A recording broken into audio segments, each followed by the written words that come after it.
tambahan dengan kalian. Nanti bisa disimak terlebih dahulu, lalu selesai pembelajaran bisa dibawa ke tempat sampah. Nah, bismillahirrahmanirrahim. Assalamualaikum warahmatullahi wabarakatuh. Waalaikumsalam warahmatullahi wabarakatuh. Gimana kabarnya anak-anak? Alhamdulillah, luar biasa. Allahu Akbar. Alhamdulillah, semangat semua ya. Nah, sebelum kita memulai pembelajaran, kita berdoa terlebih dahulu dipimpin oleh Mbak Tuhan. Silakan. Tempat duduk siap, gerak, madrak, tegak, gerak, doa mulai. Bismillahirrahmanirrahim. Raditu billahi robba wa bil islami dina wa bi Muhammadin nabiyya wa rasula. Rabbi zidni ilma warzuqni fahma. Amin. Doa selesai. Untuk hari ini siapa yang izin atau nggak masuk? Rizky. Ada keterangannya? Satu. Selain Rizky tidak ada ya? Nggak ada. Tidak. Satu aja ya. Oh, bro. Nah, untuk pembelajaran hari ini kita akan mempelajari apa anak-anak? Pedoman hidup Islam warga Muhammadiyah sebagai warga masyarakat. Nah, bisa dilihat ini. Menurut kalian ini apa ya? Benar dilihat terus udah rumah. Nah, ini kalau di masyarakat kita tuh masih sering nggak? Sering ya. Nah, pembahasan kita kali ini adalah yang pertama pedoman hidup Islam warga Muhammadiyah sebagai warga masyarakat. Yang pertama, Menjaga hubungan baik dengan tetangga. yang kedua, Menjalin hubungan baik dengan sesama muslim. yang ketiga, Menjalin hubungan dengan non-muslim. Nah, mari kita kupas satu-satu ya. Ayo. Nah, menjaga hubungan baik dengan tetangga. Silahkan dibaca Mbak Eni. Menjaga hubungan baik dengan tetangga. Tetangga menurut ajaran Islam adalah 40 rumah sekeliling rumah kita, baik di sebelah kanan, kiri, depan maupun belakang. Setiap anggota keluarga Muhammadiyah harus menunjukkan sikap baik dan keteladanan dengan tetangga. Hadis riwayat Bukhari Muslim. Nah, ada yang tahu arti dari hadisnya? Bisa dibacakan di buku? Bu, Ya. dari Abu Hurairah radhiyallahu anhu dari Rasulullah sallallahu alaihi wasallam bersabda, barang siapa yang beriman kepada Allah dan hari akhir, maka hendaklah ia berkata baik atau diam. Dan barang siapa beriman kepada Allah dan hari akhir, maka hendaklah memuliakan tetangganya. Dan barang siapa yang beriman kepada Allah dan hari akhir, hendaklah ia memuliakan tamunya. Hadis riwayat Bukhari Muslim. Nah, dari hadis tersebut secara gamblang diucapkan oleh Rasulullah bahwa kita harus bersikap baik kepada tetangga kita, menjaga omongan kita ketika kita berbicara dengan tetangga kita. Nah, salah satu contoh yang sering kita lihat hubungan kita dengan tetangga itu adalah kalau misalkan ada tetangga kita yang masak, terus ada kelebihan makanan kita dikasih, begitu pula sebaliknya kalau kita masak kita juga memberi ke tetangga. Nah, itu adalah salah satu cara menjalin hubungan baik dengan tetangga. Yang kedua, kan biasanya tuh kalau di tetangga tuh di rumahnya tuh sering ada ngumpul-ngumpul gitu, apa sih kayak gibah ya? Nah, itu adalah salah satu yang harus dihindari karena itu adalah sikap yang buruk ya. Jadi kalau misalkan ada satu tetangga yang saling ngomongin, itu adalah salah satu cara untuk merenggangkan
dan taatlah kepada Allah dan Rasulnya, dan janganlah kamu berbantah-bantahan yang menyebabkan kamu menjadi getar dan hilang kekuatan, dan sabarlah, sesungguhnya Allah beserta orang-orang yang sabar. Nah, kalau tadi kan kita berhubungan baik dengan tetangga, yaitu orang-orang yang kita kenal. Kalau ini berhubungan baik dengan sesama muslim. Kalau misalnya kita ada di sekolah yang baru gitu kan, kita pasti rata-rata orang muslim ya. Jadi kalau misalkan kita masuk sekolah gitu kan, kita nggak mungkin kan menyapa orang tuh kayak sinis, itu kan nggak mungkin. Jadi dalam Islam itu ada tata caranya atau ada istilahnya contoh-contoh yang diberikan Rasulullah bagaimana cara memperlakukan saudara kita sesama muslim gitu ya.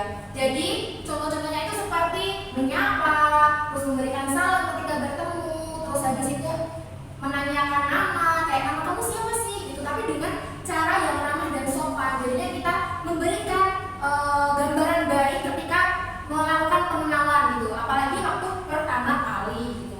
Jadi berhubungan baik dengan sesama muslim itu dilakukan kita di mana saja, dimanapun kita berada. Jadi kita harus berhubungan baik dengan sesama muslim ketika ada di kajian, kalau ada di kelas, kalau ada di busway, kalau ada di halte. Ketika ada orang yang di samping kita tidak boleh mencelanya, terus habis itu ngejudge dia kayak gini, bajunya gini, jilbabnya gini, itu nggak boleh ya. Jadi kita harus senantiasa menyapa, Mbak duduk sini dong, di sana panas itu. Nah, kayak gitu adalah salah satu cara memperlakukan saudara yang sesama muslim kita. Nah, yang ketiga adalah menjalin hubungan dengan non-muslim. Menjalin hubungan baik dengan non-muslim atau dengan toleransi, yaitu saling menghargai ya. Jadi kalau misalkan ada nih zaman dulu itu anak-anak tuh mikirnya kok dia kan nggak Islam gitu, itu nggak boleh ya, itu namanya diskriminasi, itu nggak boleh ya. Jadi sesama meskipun kita tidak seagama dengan dia ya, kita tidak boleh ngejudge dia, kayak jelek-jelekin dia, jauhin dia, itu nggak boleh ya.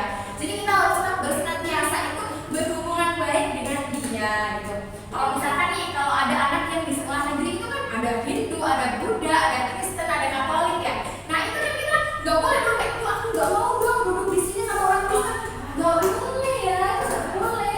Apalagi kalau misalkan ke kaki nih ada teman Kristen, bu aku mau ikut, nggak boleh, aku nggak mau sama kamu nih, kamu Kristen, kayak gitu nggak boleh ya. Jadi ayo dong nih Kristen, Hindu, Buddha, Konghucu, ayo gitu. Jadi ya semuanya itu harus dirangkul. Nah setelah mempelajari ini materi yang disampaikan, ibu akan membagikan satu soal kepada kalian dan satu jawaban ke teman kalian yang lain. Nanti kalian berdiskusi mencarikan pasangan kalian sesuai dengan soal dan jawaban ya.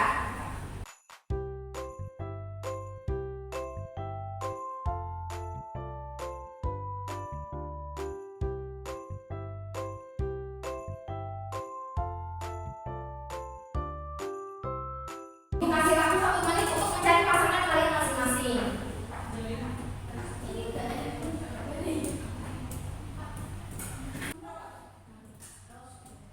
Sudah anak-anak? Sudah. Nah, tolong dibacakan soal nomor 1 terlebih dahulu ya. Ya. Terus jawabannya? Menjenguk ketika sakit, membantu ketika kesusahan, dan tidak menggunjing. Bener nggak? Benar ya. Itu juga termasuk dalam menjaga hubungan baik dengan tetangga. Yang kedua? Saya Bu. Ya. Hadis menjaga hubungan baik dengan tetangga. Jawabannya hadis riwayat Bukhari Muslim. Ya betul. Yang ketiga, soal yang ketiga, Menjalin hubungan baik dengan sesama muslim.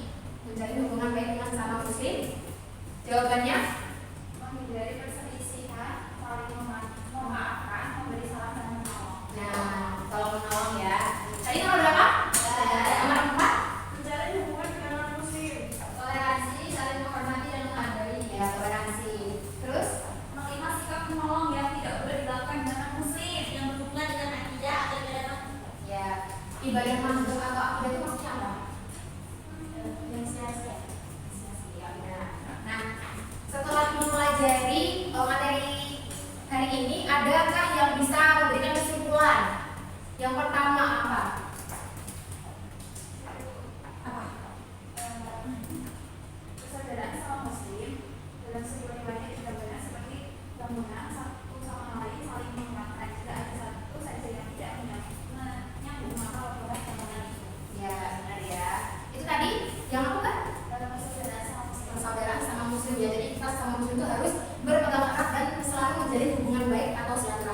kedua, kesimpulan yang kedua.